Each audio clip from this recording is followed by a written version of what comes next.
अस्सलाम वालेकुम। सबक नंबर 10 लोमड़ी और कछुआ। अल्फाज मानी मश्क। भट छोटा सा गार। तरकीब तरीका मश्क। एक जुमले में जवाब लिखो। सवाल नंबर 1 तालाब कहाँ था? तालाब जंगल में था। सवाल नंबर 2 कछुआ किसके साथ रहता था? कछुआ लोमड़ी के साथ रहता था। सवाल नंबर 3 कछुआ और लोमड़ी किसके बारे में बातें करते थे? कछुआ और लोमड़ी जंगल के जानवरों और फलों फूलों की बातें करते थे। सवाल नंबर 4 लोमड़ी ने चिल्लाकर क्या कहा? लोमड़ी चिल्लाई, अरे भागो भागो, शेर आया शेर आया। सवाल नंबर 5 शेर ने कछुए को कहाँ उछाल दिया? शेर ने कछुए को पानी में उछाल दिया। सबक पढ़कर खाली जगह में मुनासिब लफ्ज़ लिखो। सवाल नंबर 1 उन्होंने शेर की खाली जगह सुनी। उन्होंने शेर की दहाड़ सुनी। उसने खाली जगह कर छलांग लगाई। उसने घुर्राकर छलांग लगाई। ये सारा तमाशा लोमड़ी अपने खाली जगह की सुराख से देख रही थी। ये सारा तमाशा लोमड़ी अपने भट के सुराख से देख रही थी। सवाल नंबर 4 उसे मारने की खाली जगह बताओ आपको। उसे मारने की एक तरकीब बताओ आपको।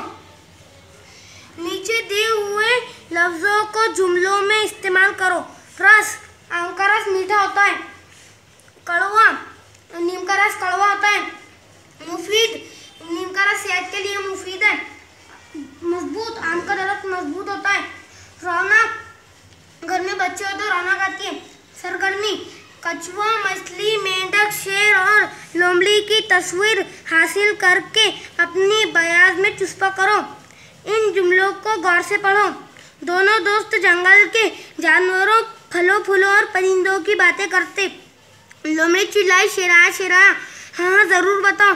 इन जुमलों में कहीं कहीं निशान लगाया गया है। ये निशान एक से ज़्यादा चीज़ों के बीच में और एक ही लफ्ज़ या जुमले की तकरार के वक्त लगाते हैं। पढ़ते हुए इस निशान पर कुछ देर ठहरा जाता है। इसे सक्ता भी कहते हैं। सक्ता कहते हैं। सबक में से ऐसे ही 3 जुमले तलाश करके लिखो जिनके बीच में सक्ते का निशान आया है। जंगल के जानवरों, फलों फूलों और परिंदों की बातें करते। अरे भागो भागो, लोमड़ी चिल्लाई, शेर आया शेर आया। इन जुमलों को गौर से पढ़ो। हमें आपस में प्यार मोहब्बत से रहना चाहिए। सच्चे दोस्त दुख दर्द में हमेशा काम आते हैं। पढ़ने लिखने के साथ खेल कूद भी ज़रूरी है। इन जुमलों में प्यार मोहब्बत, दुख दर्द, खेल कूद के लफ्ज़ एक जैसे मानी वाले 2 लफ्ज़ों के मिलने से बनते हैं। ऐसे लफ्ज़ हमेशा एक साथ बोले या लिखे जाते हैं। दूसरी मिसालें सोच समझ, खेल तमाशा, खाना दाना, यार दोस्त है। इन लफ्ज़ों से जुमले बनाओ। सोच समझ, हमेशा सोच समझ कर बात करना चाहिए। खेल तमाशा, क्या खेल तमाशा रखा है। खाना दाना, शादी में जो लड़की की तरफ से खाना दाना मिलता है वो तरीका गलत है। यार दोस्त, कभी कभी यार दोस्तों में बढ़िया करो, दिल बहल जाता है। अस्सलाम वालेकुम।